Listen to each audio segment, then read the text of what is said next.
I have the honor of being moderator here, and I'm excited to be able to do this particular panel. One of the reasons why, when I was asked to do this, I just jumped at it, because over these 4 years, I have fallen in love with my law school. I've become very parochial about what I call my law school. Just this past week, we have, and we'll talk about it a little bit as we go further, we just went and experienced a service learning program, and I will talk, like I said, I'll talk more about that in a minute. But we were down in, some of us were down in Mississippi, which is a tremendous opportunity. And there was a presentation that was going on, and we had been working with this organization for a long time. We traveled down there, was working with them, and they made a PowerPoint presentation about the various schools that they work with. And they put Harvard up, and they put, you know, Yale up, and all these other schools that started working with them only after we began working with them, and they didn't have UDC School of Law on there. And I don't know where I got this holy boldness from, but I stopped him, and this is the executive director. I'm down there for the first day, first hour in this presentation, and I stopped him in the middle of his presentation, and I said, can you promise me that you will fix your slide and add the school that started this program with you onto your slide? And he turned around and he said, I completely apologize for not having you on there. He stopped his presentation, fixed the slide in the middle of the presentation, and added us on there. And it was just that. I just said that's because I love my school. And I love my law school, so I am incredibly grateful, and I think you're going to end up hearing that from all of the panelists that we have here. And I won't take up too much more time, because I want to make sure that we have ample opportunities for the panelists. One of the things I'm supposed to do is to kind of tell you how I got here. Originally born in Jamaica, West Indies, came here, was raised in came to Brooklyn, but was raised in Bronx, New York, came to Washington, D.C. in 1996. I have a wife and 2 daughters, one 24 years old, another 19 years old. And I have a tremendous experience because I'm going through law school with people who are older than me, people who are the same age as me, and people who are a lot younger than me, and some who are the same age as my daughters, which is very interesting. And as SBA president, when I sit in the office sometime talking, and some of the language that they use, I have to call my daughters and say, what are they talking about? And sometimes they'll tell me, Bob, this is what that means. And other times I'll just have to kind of walk away and say, I don't really want to hear any of that, because that's stuff that my daughters talk about. So I came to this law school for a couple of reasons. One, because of its commitment to public service. And 2, because it was an evening program. Quite honestly, you heard I am married, I had a job, have children I have daughters, so I'll just stop right there. So there's mouths to feed, and they were in high school and college. So I couldn't give up my day job. My wife, who is my life, I mean, my Lord is my Alpha, my Omega, but everything in between is my wife. And she was very supportive of this dream that I've always wanted to go to law school. And she said, well, you can pursue your dream, but you can't change our standard of living. And then she also said, and you can't change our retirement plans either. Which means you can't go somewhere else and take out these big loans and change our future. So that kind of left one of the few schools in the city. Plus, how many of you live in the District of Columbia? Okay. Well, the tuition, if you live in the District of Columbia, just so you know, when you finish, your tuition, if you live in D.C., you can go to some of those other schools, and they will look at you and just say, you understand what you pay for the semester sometimes is what we pay for a class. So that was tremendous for me.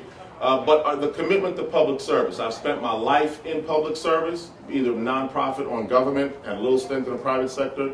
And so this kind of worked perfectly for me. So that's how I ended up here. I had no intention of becoming student bar president. I had no intention of doing this service learning thing. I had no intention of doing this law review stuff. It was just get me in, get this law degree, and get out. And somehow, when you get in here, and as all the panelists will tell you, you get in here, you have this burning desire to make a difference and to get involved and do something special. And so with that, I will stop talking and then turn it over. I'll begin to introduce our panelists. I think what we're going to do is start with the newest in, and we'll start with our 1L and start with Matthew. Okay. And just kind of have Matthew kind of begin to, because I think that those of you who are coming in will probably want to know some information about what it's kind of like, of how was the transition from when you were there, as you can remember from when you were in their situation, to what that transition was like and what it's been like from coming from where they are to where you are now, almost done with your first year of law school. And of course, obviously telling about some about your background. Sure. My name is Matthew Kaplan, and a year ago I was actually at this open house. I had applied to UDC and I had learned a little bit about it, and as I kept learning more and more, I kept getting more and more excited about this place. There you go. As I kept learning about this place, I kept getting more and more excited about it. The first time I heard about UDC, I was at an alumni event for my undergraduate institution. And the former president, or the former dean at UDC, or was one of its predecessor schools, was speaking at this panel. And I went up and I introduced myself and I asked him, what do you think about law school? Is it worthwhile? I've been working for a while. I've been an advocate. He started talking to me and telling me a little bit about this place and the sort of sense of community and purpose here. There's just something about this community, just speaking in the abstract, that I knew right away that this is the kind of place that I could find a home. The dean, or the former dean, he had helped start one of the litigation unit at the EEOC.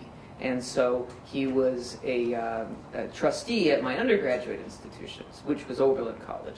Oberlin is a really small liberal arts school in Ohio. In a lot of ways, it has a very similar commitment to social justice that UDC has. And so I met him, talked with him, and then I applied. Then I came to this open house, and I was pretty sure I wanted to go just looking at the numbers and seeing the kinds of people that it produced. But then when I came here and I heard the excitement that the students have for being part of this community, it just really drew me in more.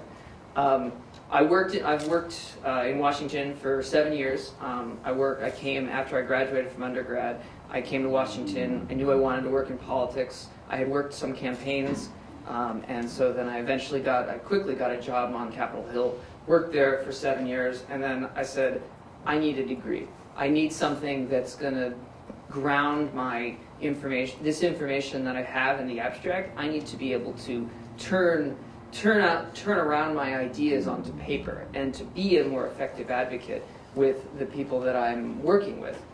As I was writing legislation or as I was negotiating with the agencies, a lot of times these agencies would come back to me and say, well, here's what our lawyers say. And I really wasn't sure what to respond with. So I said, this is time for me to take a step back and to go back to school and to make sure that I can not only become a better writer, but I can become a better advocate. And so then at this open house, I started hearing stories about how accessible the professors are.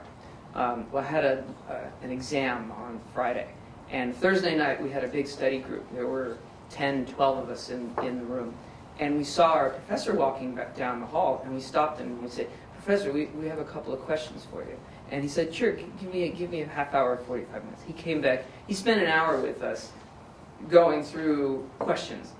And then earlier in the week, I spent 15 minutes with another professor. This one professor, I go to his office every week. And he says to us, come to my office hours. They're there for you. They're there to talk about questions. They're there to answer things and to try to probe the ends of your knowledge. They're not just excited to see you, but they want to see you. And as a community that wants you to succeed and will do everything it can to help you succeed, I was really kind of blown away. Last year when I was listening to this panel, Gino was speaking.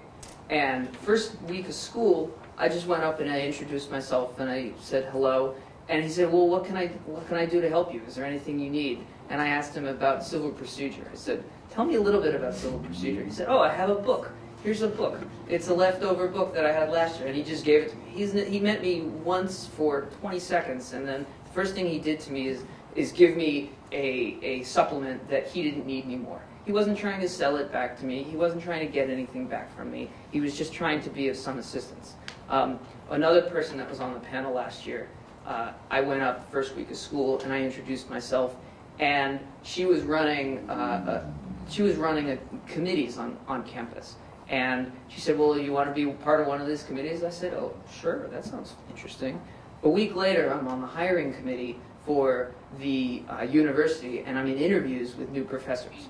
I've been on campus for 2 weeks, and I'm in the middle of reading resumes for my future professors.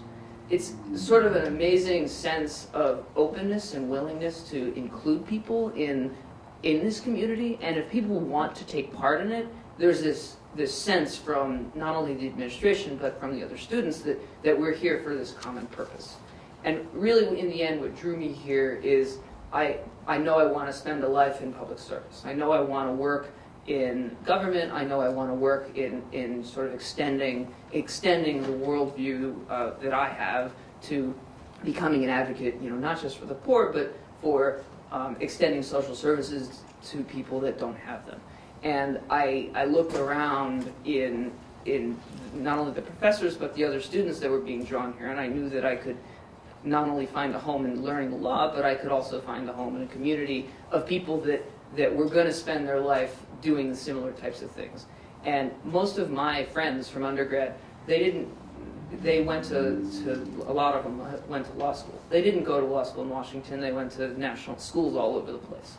And the more I share my experience with them, and a lot of them went to the top 10 schools, they say to me, I didn't have that kind of experience. I didn't have the openness and the willingness and the excitement for me for the students to succeed. So the reason I came here was because I really saw that opening of this community, and I really wanted to be not just a part of it, but I knew that this place could prepare me to become a lawyer, the kind of lawyer I want to be. A little bit about my community. Has anybody talked about their community service projects yet? Yeah. So earlier in the day, I was saying. So when you first come here, there's a 2-week orientation, or maybe a week and a half.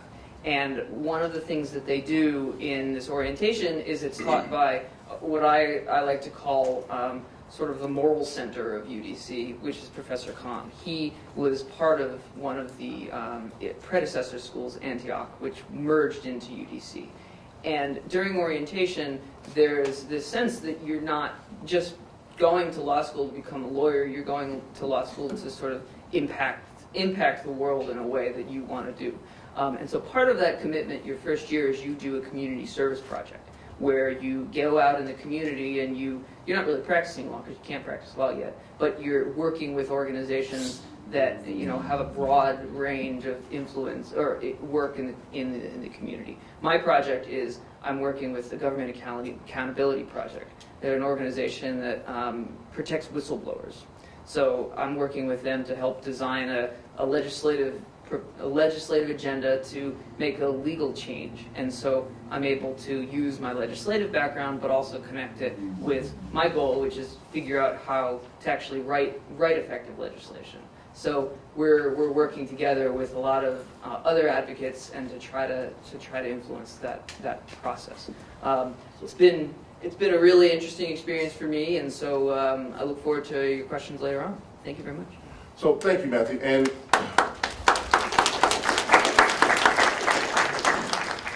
one of the things we want to make sure as we do this panel is often you'll sit there and you'll hear everything you'll hear will all be perfect.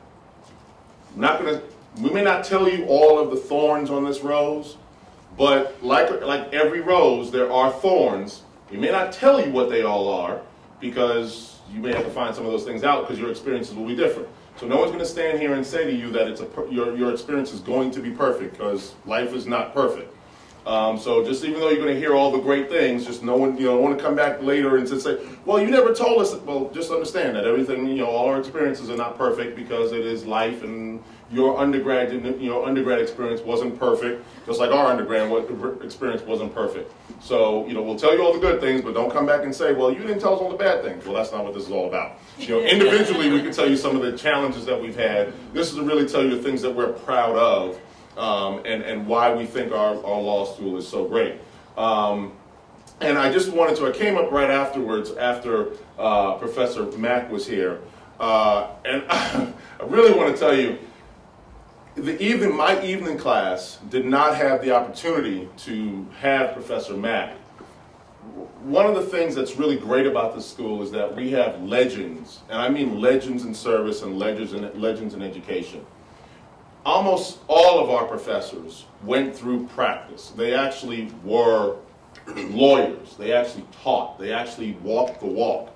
Many schools, they went right through school and then they just went and taught. So they're teaching from the book and from what they were taught and from practice and from theory. All of ours actually walked the walk at some point.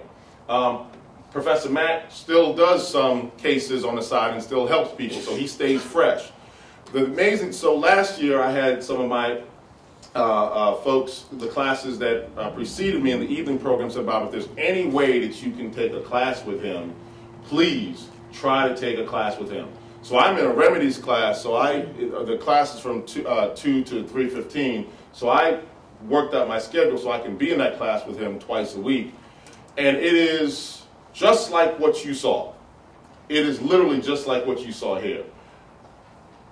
The folks who in the day class who took him are used to it.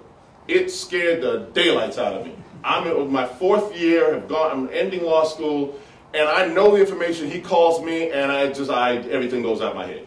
The man can come up with hypos from who knows what, and okay, but he is brilliant. He is completely accessible, and he is completely committed to you learning and you doing well. And that is, he typifies the knowledge of our professors here. So I'm glad that they had him kind of go through the experience with you. And Matthew's comment about the availability and the interest that professors have is exactly what you saw with regard to Professor Mack. So Matthew did mention a guy by the name of Gino, who last year was on this panel and was a resource to him last year, and he's back on the panel again, this time as a 2L, and I am very proud of Gino for a number of different reasons. 2 of the people that Matthew mentioned are on what I call our executive board. The SBA has an executive board, and Gino happens to serve on the executive board, and Lakita Biddle, who pulled Matthew to get on that panel, is also on my executive board. So I was just sitting here beaming that folks on our executive board were able to reach out like that so early. So it's with my pleasure to be able to introduce Gino as a 2L, to be able to talk about leaving that 1L year and now as a 2L year, to be able to talk about some of the additional challenges or things that maybe financial life, managing the grades now that you're in that middle part of school. You can kind of see the end. You've made it through your 1L year, so you've gotten through all the grades. You're now doing internships. You've done a summer internship. You're doing clinic. Could you talk about that a little bit? It'd be my pleasure. Good afternoon, or good morning. Are we still morning? Yeah, good morning. I spoke to many of you coming in, and it's good to see so many of you out. My name is Gino Ray, and as Bob said, I am a 2L here at UDC. I am from Cairo, Georgia. You should know that.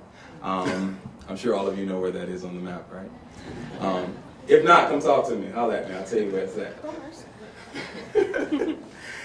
So I'm a 2L, and what that means is it's evidence that it's possible to survive the first year. And a lot of us come into this process with a lot of unfounded fears, A lot of things that people who ain't never been to law school have told us about the horrible law school experience, or people who have been to law school and they had their own personal horrible experience and they instilled the fear of God in us about how we're going to fail horribly and how it's going to be the most worst experience of our lifetime. It's a great experience. And the reason why I chose to come to UDC, just a little bit about my background, I come from education and social service. I taught as an educator, and as an educator I taught middle school, 7th and 8th grade. I chose to teach middle school. A lot of people say, oh my God, you taught middle school. I chose to teach middle school, and I chose to teach at the lowest performing middle school in the county that I taught at in Florida. For a reason. That's where the work needs to be done. If I wanted an easy job, I would have just gone to some highfalutin private school where everything is all hunky-dory and I got all the resources I need and all the parents are active and they're volunteering in the classroom, and that would have been great, but I didn't want that experience. I wanted to work. So from there I left and I went to New York and I did some work there, working with a program called Youth Build. It's a program for students who have dropped out of school and they need some job prep as well as GED preparation. And then from New York, I went out to Los Angeles and I worked with a program called Covenant House that worked with students who were homeless. And I did their academics and employment programming there, most similar to the same thing that I was doing with the Youth Build program. And it was there that I left and went back to Florida because I'm partially a performer on the side. So I decided to take a moment in my life and said, let's see if I can do this performing thing full time. And it took me to Florida, of course, Orlando, home of Disney, the big mouse. And I did some performing there, but at the same time I started getting that itch to go back and help and do the passion. So I went and started doing educational advocacy for young people in foster care. And it was there, in the position that I was doing educational advocacy, working under federal law, which is the IDEA, that I realized you cannot do this work unless you have the proper tools to really do the work. If you're trying to do work in a broken system, you cannot effectively do the job until you deconstruct the system and reconstruct it. That's more fitting to the people who the system's trying to benefit. It just didn't make any sense to me that I'm spinning my wheels and not seeing the results that I wanted to see, that I know I needed to see from my young people. And I realized it's not because you're not good at what you do. It's not because people don't really care, but it's because there's a system that needs to be overhauled. And until we tell ourselves that truth and go through and do the hard work to overhaul the system, then it's not going to happen. So I said, let me come out and let me figure out what it is that I needed to do. I knew I was going to law school. When I was 5 years old, I told my mom I was going to grow up and be an acting, singing, dancing lawyer. Here I am. So I knew that was going to happen, but I didn't know at the time, should I do the PhD in education or should I go do the JD? Which one was most beneficial? And then I looked at lawyering and I said, there's a certain process. There's a way that you think. There's a way that you look at problems and you address all of the possible solutions and you're able to hone in on the best solution to that issue, given the circumstances that you're working under. And I said, that's what I need to be able to do, to be able to identify the best solutions so that I can do this work. And it brought me to LSAC, one of their forums, two of their forums actually. And I met our former director of admissions, Dwayne Tobias. And I went around that forum and I spoke to over 100 law schools between two forums. And UDC was the only school that I felt such a kindred connection with, that it made me come back to the table. And I stayed at that table for about 45 minutes. Probably, well, I can tell it now because he ain't hitting no more. He won't get in trouble. But I probably distracted him from so many other potential candidates because I was like, you know what, this is my school. So when it came down to it and I took the LSAT and everything, I put all my eggs in one basket. And I only applied to UDC.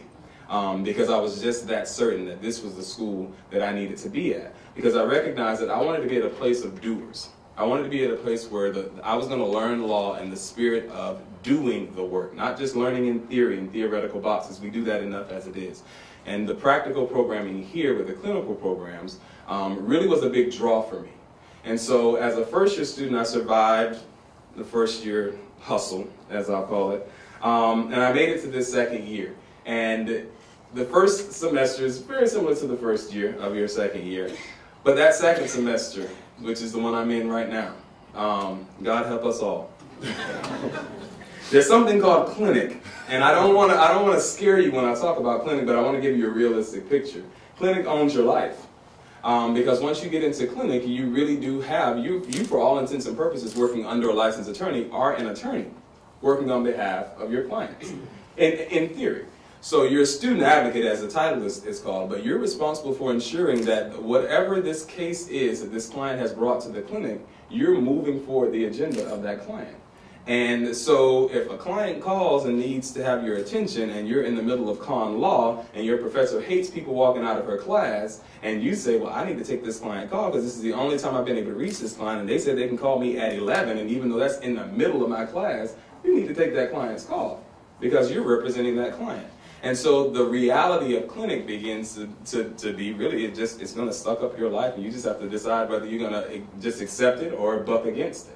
You know, and one of the other things that comes, you know, the challenges of being a 2L in clinic is, for me personally, is balancing the clinic demands and being an actively involved student. I think when you come here and you're like me, and a lot of people come to law school where most of us are A-type personalities. We want to do. We want to be. And so for me, I came to UDC my first year. I started an organization.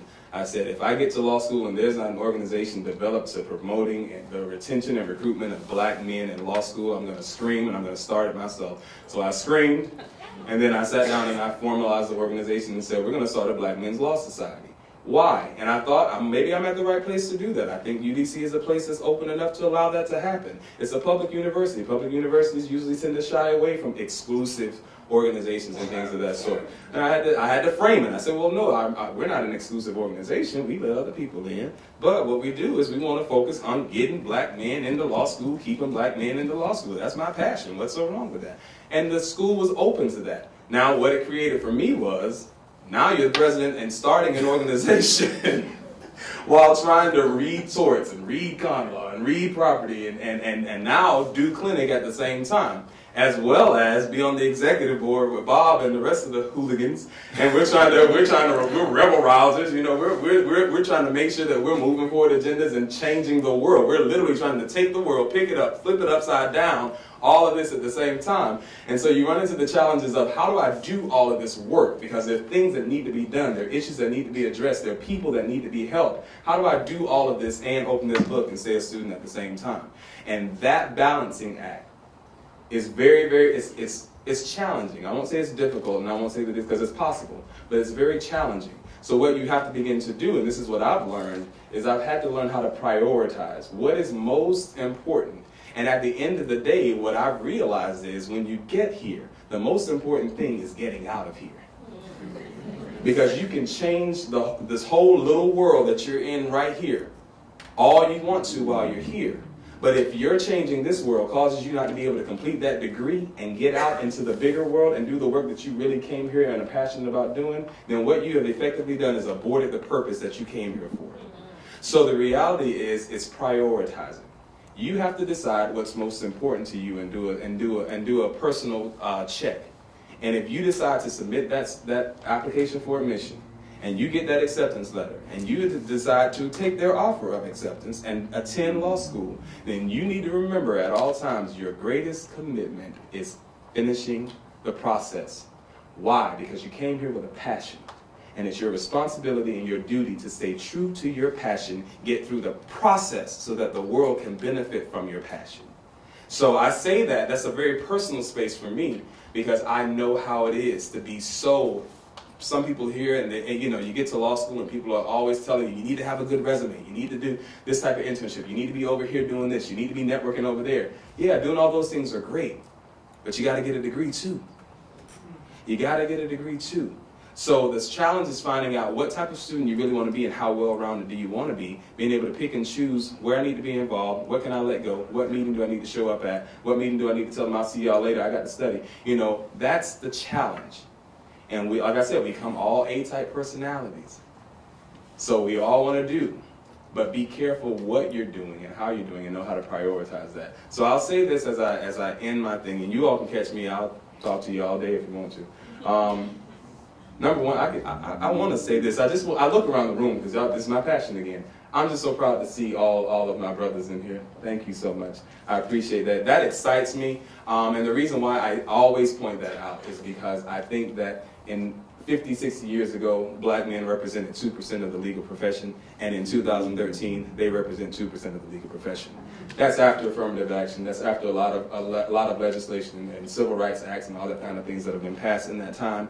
And I think that it's very important that all voices are at the table and all voices are heard. My passion when I leave this place is I want to do diversity in legal education.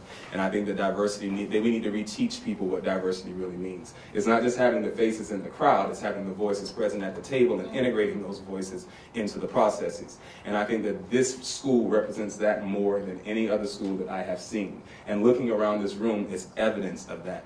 We need all of you. We need all of you to stay true to your passion. We need all of you to promote your passions. We need all of you to bring your voices and all of your cultural things and all of your personal stuff to the table and validate it and tell the world, I'm here, I mean something, I'm needed, we're all needed. Let's collectively join together and do this work. Because at the end of the day, that's why I came here, and I hope that's why you're coming here, is because you want to do the work. All right? Thank you all so much.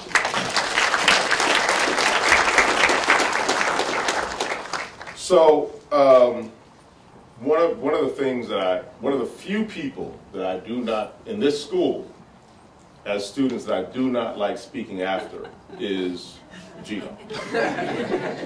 And when I first met Gino, and well, I won't say exactly the thing I said to him when I first met him, because I've given away something. But he knows how I feel about him, and I know how I feel about his future. Vis-a-vis my position. So anyway, having said all that, one of the things that I think is so very important about a couple of things that Gino just said is regarding the diversity in this school. There is an incredible amount of diversity. When I look at this room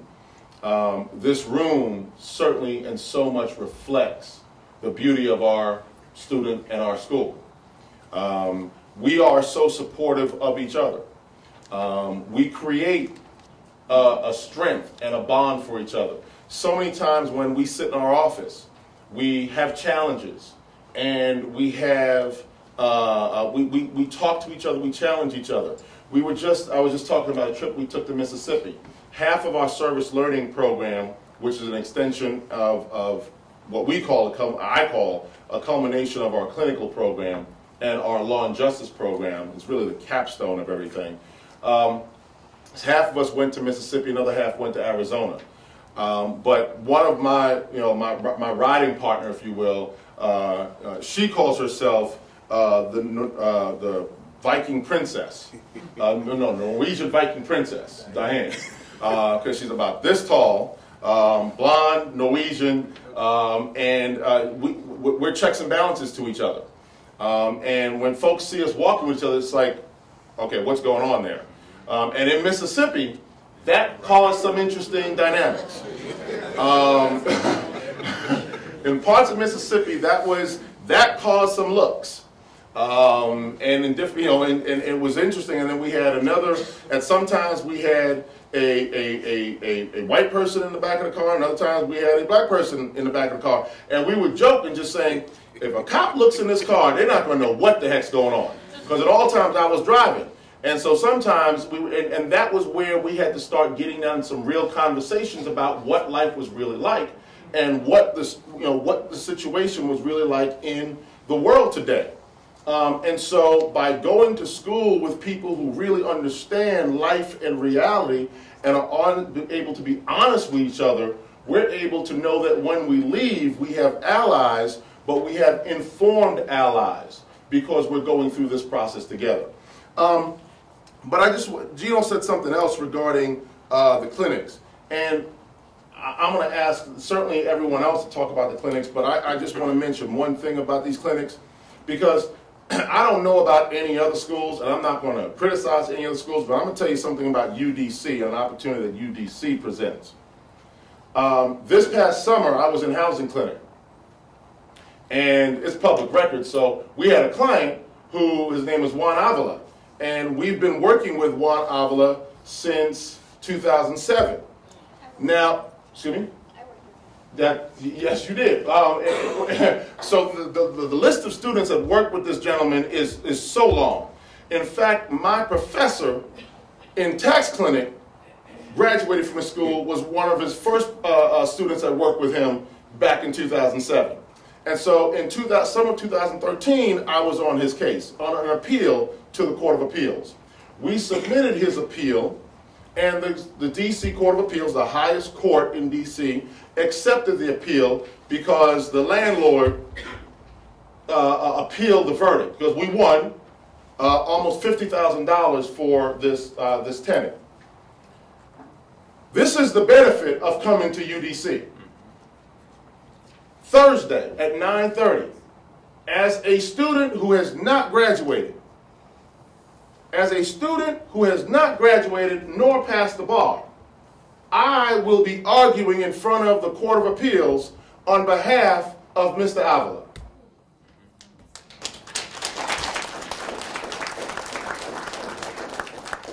And faculty members, people who have been supportive of faculty members, Professor Mack, who knows nothing about housing law, but knows about arguing in front of a Court of Appeals, knows about constitutional rights, knows about standard of review, has been helping to moot me.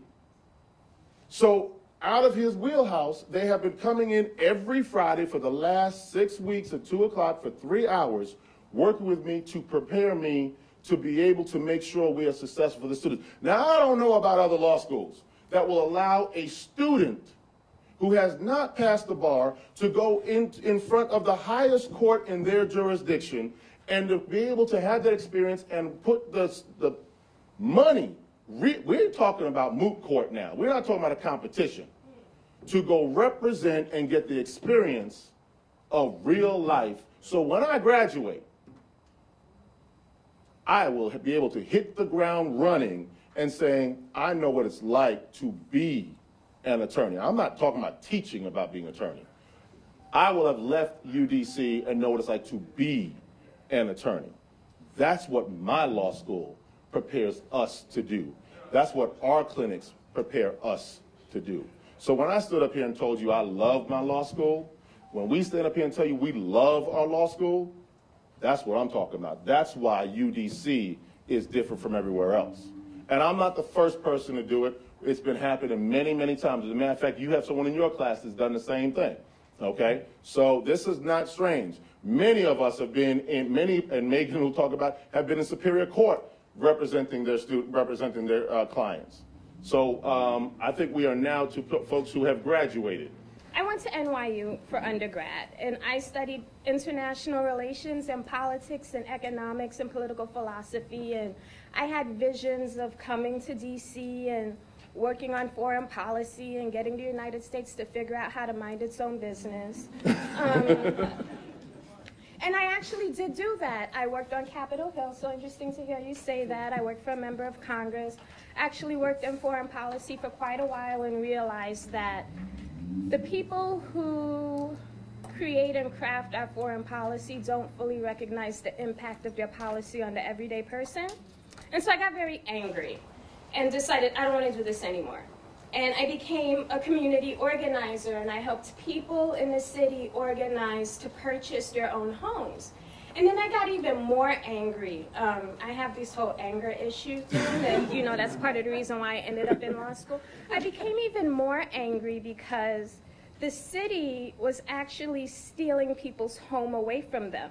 Now, we have this thing in a district called the first right of refusal, which means that if you live in a building that was built before 1972, I believe, either 72 or 74, and there are more than 4 or 5 people renting in that property and the owner decides to sell, then the people have the first right to collectively form a tenants association and purchase the property. Well, lo and behold, they get this lady to write these letters that say, hey, if you just sell a 95% interest in your property, you don't have to give people the right to purchase it. So they started doing that. And then they did that to my building. And then so I got angry, and so I decided to sue the city. Right? Because you can't take my rights. And I went to hearings and all of this stuff. Just Carrie going about her business, you know, working on the Hill by day, doing stuff by night, you know, all of this stuff. And then one day someone says, are you a lawyer? And I'm like, no, I know how to read. And so I was like, you know what? maybe I should give it a go. So I looked around, and I actually will never forget. I was talking, we did not have this luxurious building, you know, it was like one floor down the street. And I'll never forget, I went to an open house just like this. I went through the Mac attack just like you all went through. And I asked Dean Canty what I should do, if I should apply right now, because I saw that there were open slots, and she told me no. She told me to take a year, get my finances together, get my stuff together so that I could commit. That's exactly what I did. And so I credit her in many ways more than anyone else for my having been at UDC. I also only applied to one law school. One and done. If I was going to do it, I was going to do it right. If I was going to be a public interest lawyer and become an advocate and go fight for people, and especially housing, and they had Ed Allen in the housing clinic, that's why I came here too. So that was it. And then I met Judge Pryor, and I became a criminal law person. But, but that is how I came to DC, and how I came to UDC. And I do call it my school because whenever they call on me, I am here. And I will always be here for this school because it allowed me to be who I am today. So I came to UDC, and it was the first time in my life that I actually went to school and did not have a job. Like I said, I'm Caribbean, so we always have a job. Oftentimes, multiple jobs. Which is what I did. What we do. That's what we do. You have one job, what's wrong with you? Go out and get another one. Why are you sleeping this evening? Go and work. And so law school for me was really an opportunity to embrace being in school and not doing anything else. So that was really, it allowed me to really just embrace the whole intellectual aspect of myself that I really kind of put in the back burner, and I allowed myself to geek out. Now, I look around the room, and I would feel fairly confident in assuming that everyone here has had a job. That this is not, you know, you just graduated from undergrad and you're deciding to go straight. There may be some folks, but I have the sense that, you know, you guys have had a bit more life experience. Well, for me, when I came to law school, my approach in the classroom was, this is my job. This is my job, and whenever I have a job, my job is to be indispensable at work. So it's my job to be indispensable in the classroom. And in order to do that, you have to study, and you have to embrace studying, and you have to learn how to say the word no. I learned how to say the word no. Do you want to go to Epicurean and have drinks? No, I cannot. I have torts. Do you want to meet us after this weekend and go? No, I do not. I have contracts. So I learned how to embrace the word no and really just focused on the academics for my first year. And then after that, I just went crazy. So while I was in law school, I was a TA in contracts, criminal law, civil procedure, and I'm forgetting one. Contracts, criminal law, civil procedure. I did tort. No, I didn't do torts. I did something else though. Crim Pro? Crim Pro? Yes, well, Crim Pro and Crim Law one. Okay. And then I also, I don't know if what you call it now, but I was, what we called it was Katrina Law, which I believe was the same service law now. And I went down to New Orleans twice. So I went down and provided legal services, and I did that twice. And that's really going to bug me that I can't remember the fourth one. But anyway, so I did that. I was also the academic support chair of BALSA. I was on the law review. I did some stuff with Convocation. At least I was music director, which meant I told my boyfriend to make up some CDs and mixtapes. But I did that. But what I really want to talk about, well, I want to talk about a lot of stuff, but networking. We talk about networking, and just to give it some perspective, every single professor you have, the moment you get your degree and you're done, they're no longer your professor, they're your colleague. And this is how it becomes critical. I got my first job after I graduated through networking, and I look at Chris sitting in the audience because I worked with I was hired by the founder of the law school, Edgar Kahn.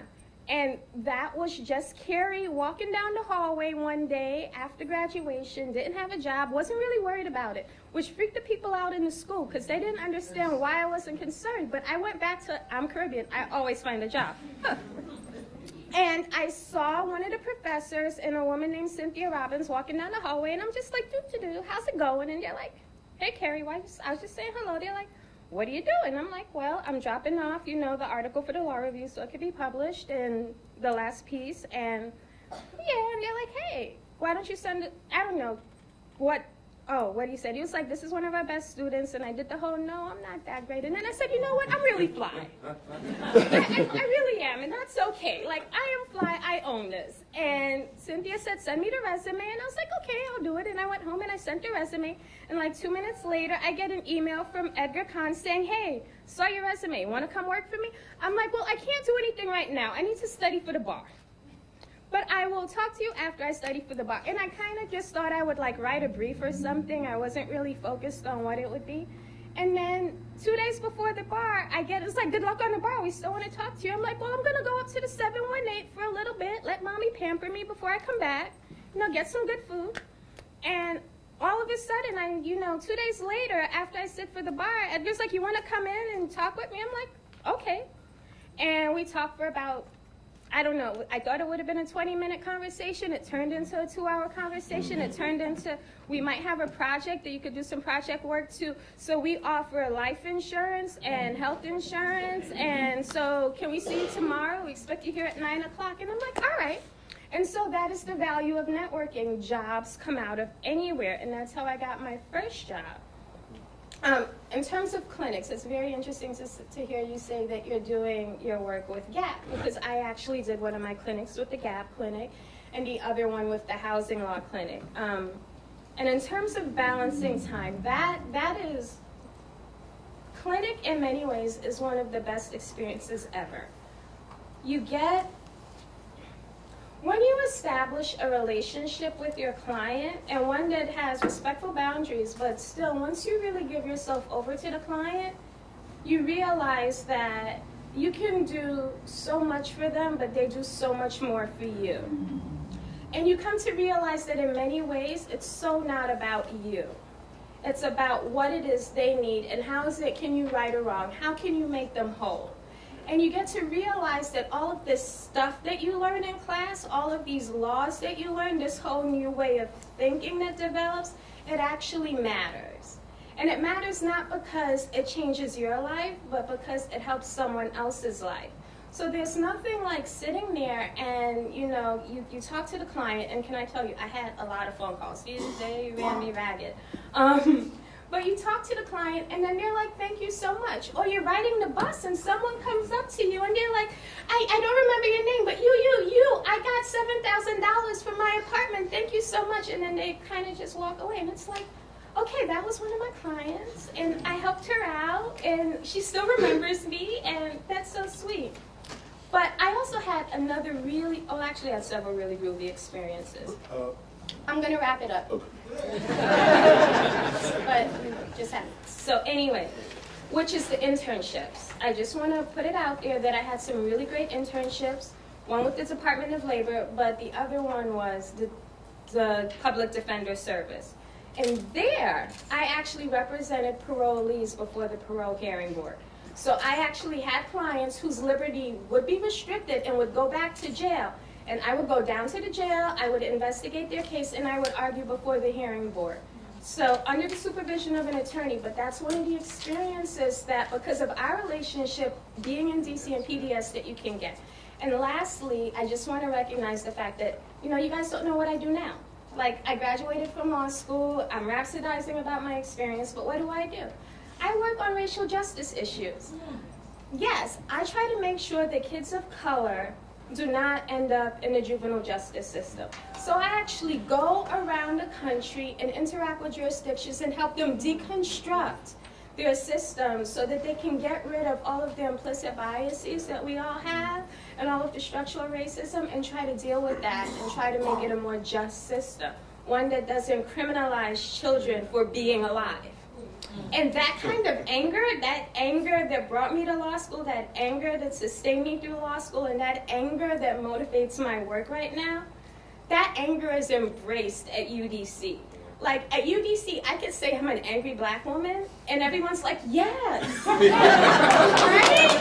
so, if you want to experience letting go and being free and embracing all of that stuff that motivates you, this is the place to be. This is the place to be groovy, righteous, and anger. And, like, what more can you ask for? Well, it's so nice to see a lot of familiar faces out here. I work in the admission office. I'm an assistant to the Dean of Admission. Dean Canty. I graduated in 2012, so I've been working in the admission office for about 6 months now. So prior to that, I was in Richmond, Virginia, working for a large law firm. I was dealing with a very intense trial team, so I served as a trial team support member. And we dealt with pharmaceutical cases, very complex litigation. And now I've been here at UDC for 6 months, so it's my old stomping grounds. I will be moving on shortly, though. I'll be a judicial law clerk in Maryland, in Prince George's County. So I've been asked to discuss a little bit on the juggling of academic and personal responsibilities while in law school, provide you all with some studying tips, ways to cope with the stress that does come with law school. It is part of the nature of the beast. I will say that the most important thing that I mean, I'm sure they can all vouch for me here, the most important thing to master in law school is time management. If you can manage and master time management, you'll master law school. If it was only that easy. There's a lot to do. So I'm going to go through a very, I'm going to go through a sketch of some of the points I have, tips that will eventually, hopefully, assist you in some of the ways you can structure your timetable and juggle your professional and personal life while you're in law school. So the first point that I have is to treat law school like a full-time 3 or 4 year career. I didn't say job, I said career. Because a job, you go in, 9 to 5, you go home, and there's not much thinking after that until the next morning. So career, if you're in the full-time program, it's a 3-year, part-time program, 4-year. And I say that because you really have to invest yourself in law school. It's a commitment, a big commitment. And this transitions into something that I think is very necessary for law students to have. A very honest conversation with family, relatives, friends, significant others. Law school is time consuming. It really is. So if you want to maintain a healthy lifestyle, and if you want to maintain those relationships through law school and after law school, you really need to have an honest conversation. I'm sorry, I know it's kind of like the polar opposite of what we've been hearing up here, and I really want to keep it real and honest with you guys. I think it's very important to have that conversation and have that open communication with people in your lives. Having said that, I would say that one of the things for me, I graduated 2 years ago. One thing that really, I wouldn't say law school was a breeze for me, but what really helped me out was planning. So every week, every Sunday, I would sit there and I would plan the entire week, 7 days. I'd plan everything. I mean everything. And it really helped because then I knew where I would have free time, where I can, devote some of my time to friends, to catching up on shows or basketball. I'm a big-time basketball guy.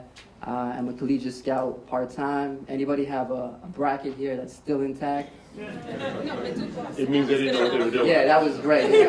Yesterday was Victory Friday with Duke getting knocked out. Right? Other than that, okay, so a weekly or a bi-weekly schedule really helps. Just to map out your days and see where you have extra time to, you can kind of, the most important thing when planning a day out is to prioritize. So that way, once you have all your assignments, your readings, exams, work or internships, you plan it all out, prioritize it, then you know how much time you have in that week. The next thing I would say is, when it's time to study, study. I don't mean studying and cooking dinner and eating while studying, having Facebook up, catching the latest episode of Breaking Bad. I mean studying, really. And to, put the phone away, put all the social media away, and just study. You'll be amazed at how much you can retain and how much time you can save by putting all that stuff away. I mean, I think law students are probably one of the best graduate school type students who know how to waste time the most, really. I've been there, and I used to do it too, and then it got to a point where I had to really mature and kind of get over it. Some students are really good at wasting time, and a good way to get rid of all that time wasted is to really just do one thing at one time. If you're studying, study. If you're eating, eat. Close the book, take 30 minutes out, eat, watch a show, watch ESPN. then go back to studying. You know, your mind really refreshes, and you'll see how you'll have, you know, your mental, your physical, and you just feel so good going back to the books. I find that, you know, a lot of times, and I'm sure some of the students here, this is kind of to them as well, you know, you end up, you're so drained that you end up, you know, overdoing it, and you're exhausting yourself, and you don't realize that you're not being effective. So it's better just leave it, come back to it later on, and it really will help.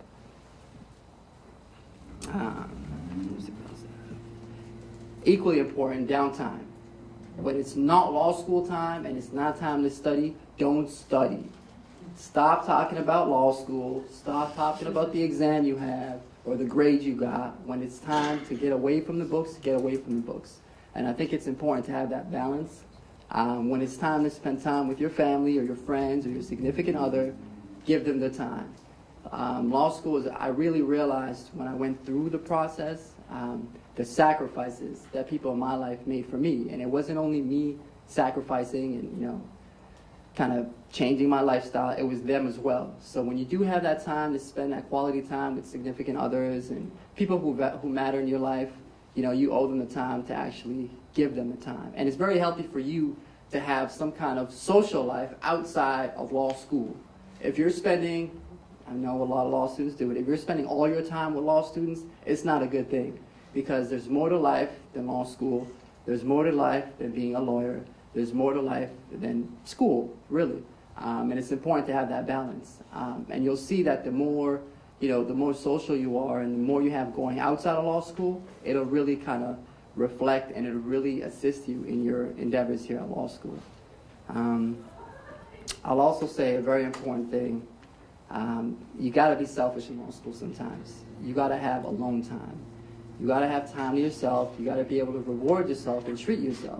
It may not be the same way you did while you were, you know, not in law school, but there has to be times where you treat yourself. And when I say treat, some of that has to deal with being healthy. And when I say healthy, not necessarily only physically, but, you know, eating well and having a good night's worth of sleep and rest. That'll help a lot. There were so many all-nighters I pulled while in law school, really, and some of them were necessary. But sometimes when you'll never believe what you can get done and accomplished on a good night's rest of sleep. It really helps a lot. And sometimes it's worth it to just, you know, you have an exam the next day to go, get some sleep, and get back on it in the morning time. Setting working goals for yourself. This one is really important. As an attorney, there will always be goals, deadlines, and you'll always have to set goals that you have to achieve, and there will always be, you know, a superior over you, and you'll always have professional development. So it's never too early to start. In law school, what I did was put out my planner, and I set goals for myself. How much do I want to accomplish this week? What do I want to read this week? My assignment is due next week. I'm going to set an internal deadline, and I'm going to have a deadline 3 days before the deadline. And that way, you're it's a practice. Law school, you're really owning a bunch of skills. And you'll realize that once you're done, it's kind of like working out. You know, in your first year, you're lifting a little bit. In your second year, it's even more. And your third year, it's even more. So that way, you know, once you get out in the working field, you know, you're all of a sudden a bodybuilder. So I really set goals for myself and follow them to my best ability. So now when I'm working and I have goals, I'm able to already, you know, look back at what I've done, and I'm able to, you know, build on that a little bit. Studying tips. Study in intervals. There were times where I would sit down and have my head looking over a torts book for 3 or 4 hours, and I would say I was probably efficient and effective for about 45 minutes, 50 minutes.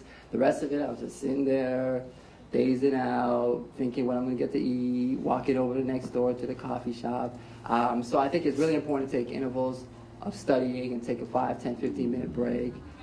Your eyes need to kind of get a break from the books that you're looking at. And the reading in law school is very dense. Law school, I would say, is very difficult, but I think it's kind of, there's this stigma and there's overhype and over fear, this fear machine of law school being so difficult. I think it's not about it's not the level of difficulty, but it's the amount, the volume of work you have to complete. So you really have to be organized. You got to be efficient with your time and effective with your time, because law school is just, you know, part of your life. One thing that I really, and I'm sure Matthew and Gino here can really attest to, is law school, you really get to know yourself. We're all different. So when I give study tips, it's kind of difficult when I was asked it. I'm like, we all study differently. So it's really difficult. So you'd have to figure out, when is the most effective time for you to study. Do you study in the morning? Do you, retain more in the morning, in the afternoon, in the evening? For me, I was kind of weird. I would be on a roll after midnight. I really would get a lot of studying done after midnight. And in the daytime, I would kind of sleep. I was kind of like one of those ghosts. I'd be sleeping during the daytime, and then, real late at night, I'd really get my work done, and I'd really retain a lot of information. So you have to find what works for you. And then you have to really be real with yourself and really honest. How long does it really take you to read? And when I say read, how long does it take you to read and understand the material that you've read? Some people really can read really quickly and observe the information. Me, on the other hand, I read it, got to read through it again, take notes, and then understand it in my own words, in my own way. So it may take me 2 hours to understand something at a fairly competent level that perhaps Gino may understand in an hour. So you got to be honest with yourself. Another thing, where do you study best? Do you enjoy, are you a better studier in the library, in an empty classroom, at home? You got to know where is the best place for you to study and get the most amount of work done with the least amount of distractions, and stick to it. And the last thing, what distracts you from studying? You got to be honest with yourself, have an honest conversation. Facebook distracts me. So when it's time to study, get far away from the computer, from your laptop, from your cell phone, and study. So we all have different distractions or temptations, and reward yourself.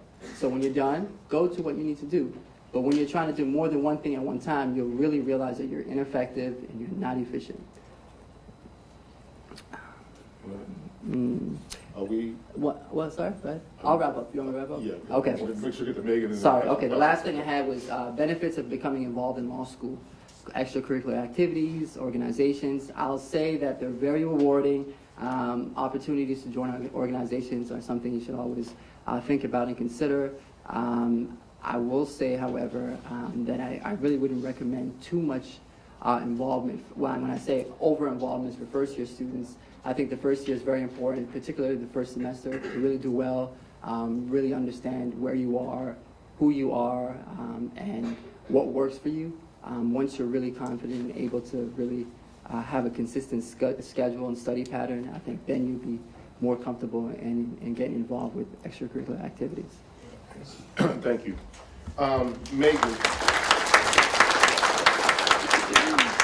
Megan just graduated last year, and if you can also tell us where you're working, and with this particular emphasis, if you can tell everybody in the area far down the road, but something very, very important to me, the bar. How you prepared for the bar, how law school helped you to prepare for the bar, what about selecting your courses, and what courses you thought were most important to you in your job, selecting your career, and preparing for the bar. Okay, I'm going to talk about some of that, and I'm going to talk about some other things too. Okay. So, my name's Megan Challenger. I'm a 2013 graduate, just graduated last May. I took the bar in Maryland in July, sat for it in Baltimore, and I passed, hooray. And I am currently a staff attorney at an organization called Break the Cycle. Break the Cycle assists 12 to 24-year-olds who are trying to safely leave dating and domestic violence relationships. So I'm in court usually 3 times a week trying to help people get civil protection orders, gain custody of their children, get child support so that they can financially afford to leave their abuser, and also occasionally get divorces. We don't see that as much with the 12 to 24-year-old population as you might see with an older crowd. So that's what I do for my day job. I lived in DC for 4 years before I came to UDC for law school. I was working for a reproductive health organization as a conference coordinator. I got frustrated in that position because I didn't feel a lot of agency. I was helping coordinate events, but I wasn't changing the world, and I didn't feel a direct connection. I decided to apply to law school because I wanted a direct connection with the people whose lives I wanted to change, and so that I could feel the change that I was creating in the world. I sat in your shoes, as many of my panelists have said, 4 years ago at the orientation, and I remember wondering whether UDC had the right reputation for me. I wondered whether I would be able to get a job when I graduated. I wondered just about the school environment, about the community. And I had a lot of concerns, I had a lot of questions. But something that I loved hearing when I was at that orientation, and something that has absolutely been true, is something that many of my other panelists have said, is that this is an incredibly supportive environment. Throughout the whole way through, they will support your dreams and your goals. I came with the goal of wanting to assist survivors of domestic violence. That's why I came to law school. This school provided a fantastic legal education, but additionally provided me with financial support. In the summers, you can get EJW, Equal Justice Works, money from the school to work at a nonprofit or organization that otherwise wouldn't be able to pay you. So I worked my summers at the Domestic Violence Intake Center at the courthouse, working with incarcerated women at the DC jail my second summer, and both summers the UDC paid me to have those internships because those organizations could not pay me. Additionally, this school is obviously very affordable compared to other schools in the DC community. That was a major attraction for me, I'm not going to lie. I wanted to be a public interest attorney. I didn't want a big law firm job where I was going to be making more money. I was incredibly intimidated by other schools in the DC area's tuition.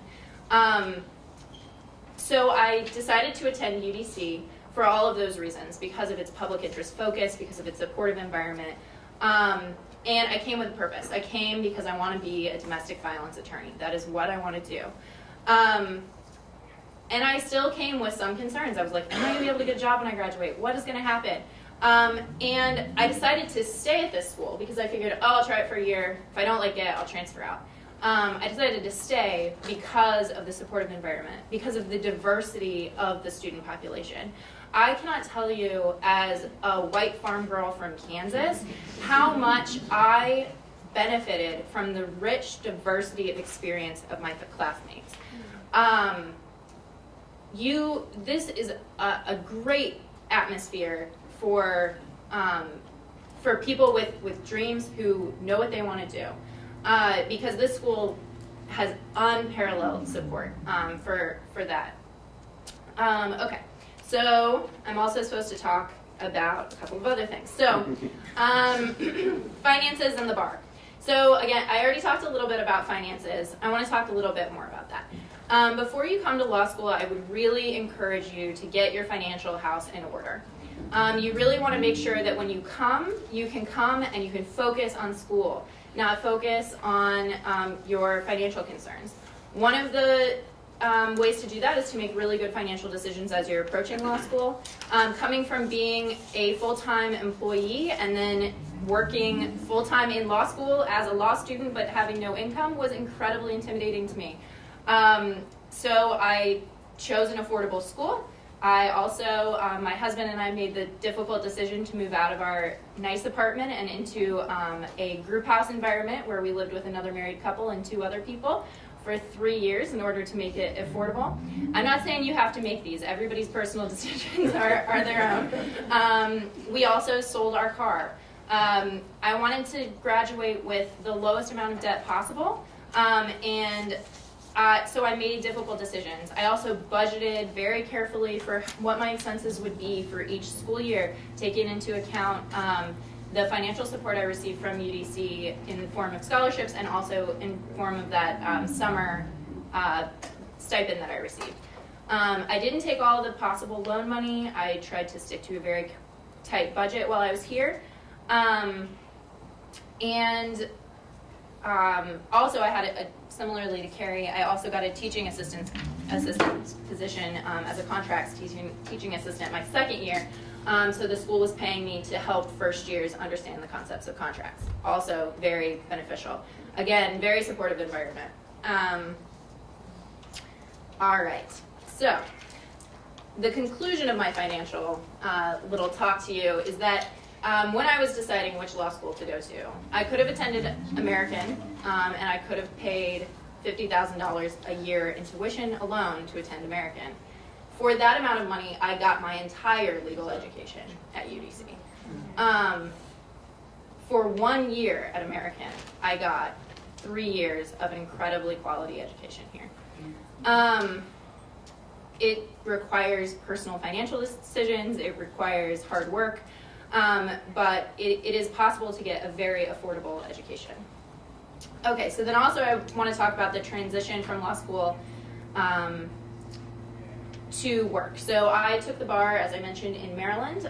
DC is great because you can take the bar in any other state, and as long as you score high enough in your home state, you can transfer in and waive into the bar of the District of Columbia. So I'm currently barred in Maryland. My application in DC is pending. I should be barred sometime this summer in DC, and I'm able currently to practice under a colleague's bar license at my work. So if you have a home state and you're like, oh, I'm not sure whether I want to live in California or in DC, you can take the bar in California, live in DC for a few years, be barred in both places, and keep that option open. While I was here at UDC, the courses that I found helpful, I mean, it's pretty regimented for your first year. Everyone in every law school in the country takes pretty much the same classes.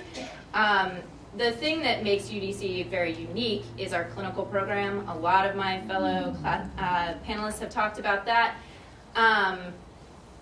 But the clinical program, I was in the HIV/AIDS clinic and also in the immigration clinic. In those experiences, I participated in 4 hearings at DC Superior Court and the Abuse and Neglect Division. I participated in an oral argument as second chair. I was a second year law student, so the third year law student got to actually do the oral argument, but I got to second chair it, so it was fully part of the participation and the preparation for that. And I also did a full trial at the Arlington Immigration Court for my client, and who was able to remain in the country due to our efforts. The clinical program really prepared me in a major way for what I do now. Like I mentioned, I am in court usually 3 times a week with my clients, and it was here at UDC that I first stepped into a courtroom, that I first said, my name is Megan Challender, I'm a student attorney from UDC, David A. Clark School of Law, and got to represent my clients. I got to do that while I was still in law school. Now, being in the workforce, I realize that that is not what happens at other schools necessarily. You have to, at most other schools, apply to participate in the clinical program. At UDC, you get to participate as part of the curriculum. And so it is, you will definitely get this type of experience here. Also, again, just the relationships here that you can develop with your professors and with the administration. I have personal relationships, or collegial relationships, with so many of the professors here, and that doesn't happen at gigantic schools where you can get lost in the crowd. I have collegial professional relationships with many members of the administration. They were so beneficial to me in trying to find my job. I did intern at Break the Cycle while I was a law student. I was able to get a job there as soon as I passed the bar. And it was because of some of the relationships that different people put me in touch with people at different organizations around the city that I was able to gain these experiences. So again, I arrived here at UDC with a mission. I worked as hard as I could to gain the internships, the clinical experience in order to set myself up for success. I took and passed the Maryland bar, and I got the job that I came here to get. So.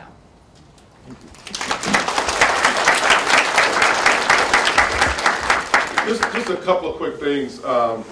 We mentioned the clinic and how Gino started it, kind of how onerous it is. each clinical experience, each student has to go through 350 hours minimum for the clinic. And so some of us were in law school because of math challenges. But initially that 350 didn't seem like a lot until you realize what that actually amounts to is somewhere to the tune of like 20 hours average a week. And depending on when you had to have those hours done, that starts to make, excuse me? I'm sorry, see, there you go. 25 hours a week that you have to put in into that clinic. So that's real. You're talking some real time that you're putting in towards that clinic, and you're hitting the ground running because you get assigned to your clinic, the semester starts, your professor tells you these are your clients, and within a week you're having rounds with your professor, and they're asking you, okay, status of your client, status of your cases, and you can have somewhere 5, 6, 7 clients that you have to introduce yourself to clients and be caught up with them. So it's very interesting. Earlier when we closed the door outside, Megan was talking about the bar. One of the things that, again, why we love this school, the noise that you heard, the crowd that you heard out here was the release of the bar prep class.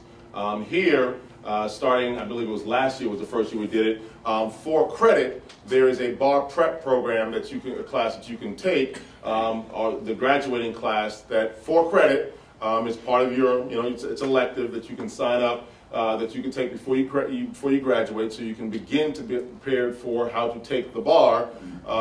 So even before you take your bar prep class after you graduate, so you hit the ground running to better prepare you to be able to take the bar. So it's part of your tuition, you sign up, it's an elective, and so that class was just, that was a session that was letting out how to take one section of the bar. So it let out at noon, it started at 9:30. And so that's why we didn't have another 3L here. I was the one that was excused. It was a mandatory class for today because we had an outside lecturer, and I was excused to be able to get out of that. It was being filmed, so I'll be able to get the part that I missed. Hopefully. Maybe take some questions. Yes, we're going to be able to. We're a little behind, but we're going to take some questions from anybody. If anybody does have any questions, I'm sure there was a lot of stuff that we gave you. Please, any questions? Yes. Could you stand up, and I'll try to repeat the question if everybody doesn't hear it.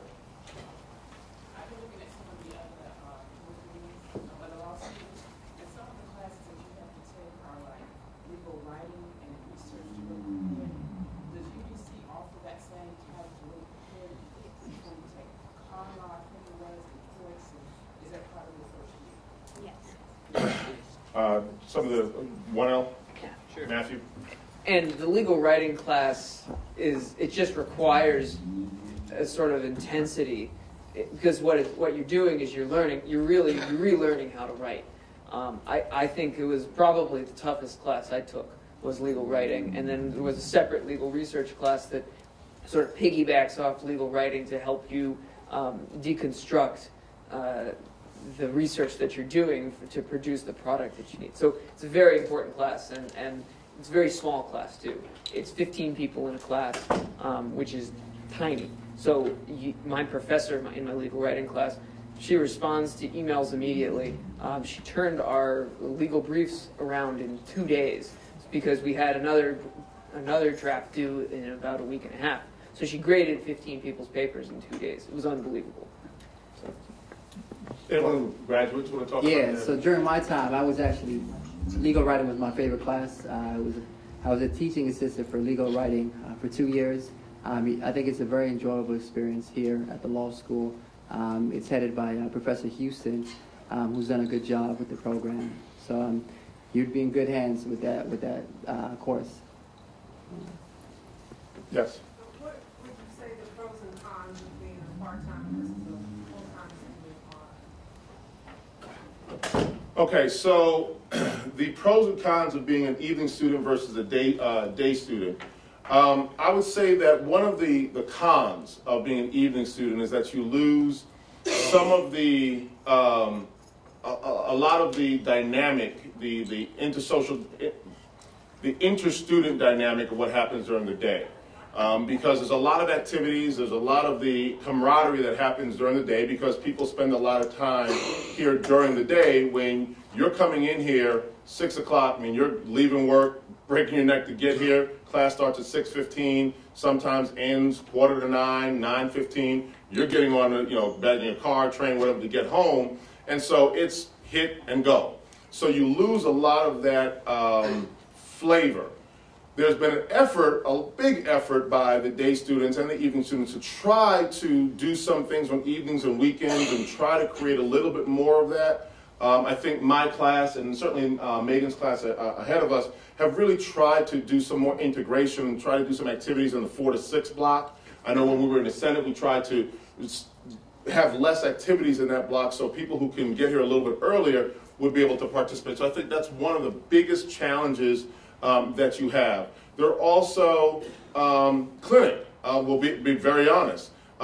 Working full-time and getting those 25 hours in is a challenge. But I think there's a benefit by being an evening student and presumably, and I'm making a presumption here, as an evening student also having to work, you're probably a little bit more mature or a little bit older and have a little bit more experience with having to manage your time. And so you have more experience with time management. So with the distraction we're talking about, you have more experience with saying, I need to put away some of this Facebook stuff because my boss needs this, document, needs this work done. So you have better experience with time management. So if I got to get this 25 hours in, I know how to do this. I know how, as Carrie said, I'm more familiar with the word no, to be able to tell somebody no. If I have a significant other, I've had to say to my significant other, I got to go to work, or I've got to get this done, or I've got to stay late because of my job. Well, this clinic is kind of like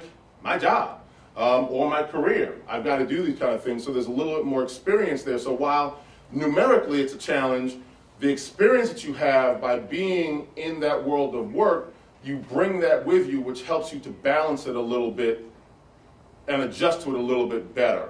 It doesn't make it any easier, it just allows you to adjust to it a little bit differently.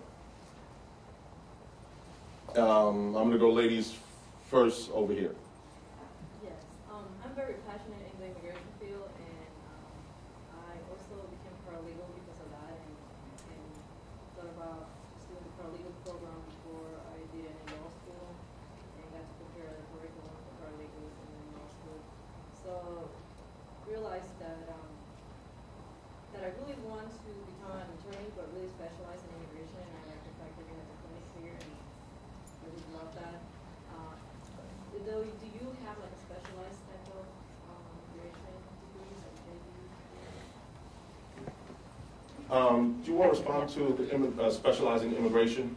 Sure. Megan? So I did the immigration clinic, as I mentioned, while I was here. While you're in clinic, as Robert said, you will bill 350 hours at a minimum for your clients in immigration court, or in an immigration case. And so when you're in law school, you can't really specialize. Everyone gets a JD. That's whether you go here or whether you go somewhere else. So what you can do is take particular classes in order to show future employers what your personal specialization is. So I took a lot of things like family law and whatever in order to show future job prospects that that's what my passion was. If you are interested in immigration, come here, do the immigration clinic, take the immigration classes.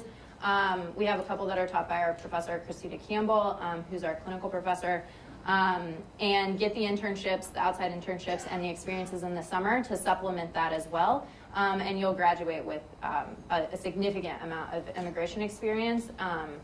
Yeah. And I have one thing to add. To add to that, the law school, we just implemented, well, we're underway right now, a new pathway specialization program. So we have, it's fairly new.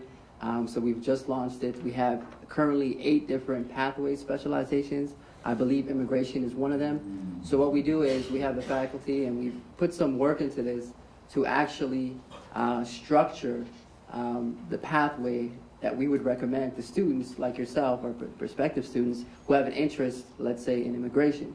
So we look back and we look at some of our successful graduates who actually took certain courses, some of the internships they've had while they were in law school, and their final, placement post-law school after the bar and where they work. So that way, it's a guide that we can kind of lead current students towards. So if you have an interest in immigration, whether it's criminal law, family law, we'll have a guideway that we can actually walk you through the pathway, and so that hopefully you'll reach that destination as well. And just as another example, 3 of my classmates are actually graduating, and the 3 of them together are leaving and forming a firm themselves for immigration firm. So that's kind of what's out of the things that the classes and interests that they've taken here. Question? Could you stand either? I'm not quite sure.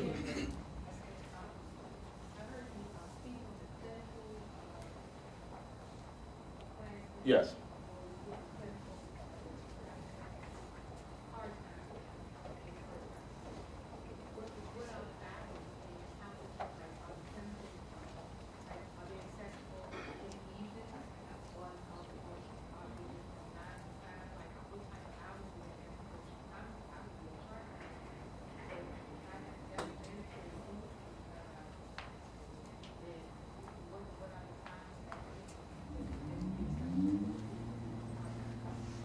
The question is, with regard to the clinical program, if you're working full-time during the day, when would those hours be required? The reality is, in most of the clinics, the hours kind of work around your job. So you'd be doing it in the evenings, you'd be doing it on the weekends. But in some situations, quite honestly, you may need to take an hour off from your job. But you would know that in advance. You would know that well in advance. So for example, I had a tax clinic and we had a tax day when we had to go down to tax court. But we knew, it was called calendar call, but we knew that about a month in advance. So it was a situation where you didn't just suddenly get called in your job and said you had to leave. So if there is a situation like that, you know that in advance to where you can schedule, take that schedule. But in most cases, it works around your job. No one's expecting you to quit your job or run the risk of losing your job because of the clinical program. I want to add something really quick so that you guys can have a little bit better understanding of the clinic. So you're hearing that we have to do roughly 25 hours a week towards whatever the clinic is. So if it's housing clinic or gap clinic or whatever. Now that doesn't necessarily mean that you're sitting in a room and you have to clock it in. Those 25 hours can also be counted with your, for example, doing research and writing a brief on the weekend. So just in terms of thinking about how you frame the time, in terms of when you put in your 25 hours, there are many different ways. And also, you're going to be thinking like a lawyer. So when you think like a lawyer, you're talking about billable hours, not the hours in the day. So for example, a call that might be 5 minutes might count as, depending on how you break down your time, it might fall into the 20. Some clinics broke it down. My clinic, we broke it down by 6-minute increments. So you could have 3 calls and each call took a couple of minutes, but that would be billed each separately. Some clinics build their hours in 20 and 15-minute increments. So that's also part of the dynamic in thinking about how you build your hours. Not every task necessarily takes as much time as you would think, but it still helps to fill out your hours. So don't be so scared when you hear this number 25 and you think, oh my God, what am I going to do? Right. That's like a full day. That really, you can get to 25 hours in no time. I billed 350 hours when I was halfway through the housing clinic. Well, that was also because Ed Allen is very intense, and the clinic was very intense. As you can see, the client, we're still working with some of the clients, so they were very intense. But don't let that number scare you away from the work that you're going to do. It's going to pass a lot easier than you think. I put that number out there more to be able to tell you the experience that you're going to get, not in terms of the impossibility. Like I said, my class is the second evening class about to graduate, and no one is failing to graduate because they didn't make clinic, because they didn't make their clinical hours. no one is not graduating because they didn't make their clinical hours. Everyone is graduating. That is graduating is because we're meeting the clinical requirements. So that's not the issue, but it's to be able to let you know the experience that you're going to get, the 700 plus hours of real life experience that you're going to hit the ground running. So I'm going to be able to take 2 more questions, and I see a hand. There was a hand here, and I see a hand over here. A hand over here. Okay, there's a hand behind the column that was leaning, so he was like waving for her. So I'm gonna come over here and then over here. Those are the last 2 questions. For those guys who took the bar exam, how helpful the clinic are? Okay, how helpful was the clinic for the bar as it related to the bar exam? For the bar exam. Well, I'm sorry, I didn't mean to cut you off. There are 2 things. So the bar exam is kind of complex because you have your short answers and then you have to do your writing, and you might have to write something within an hour and a half.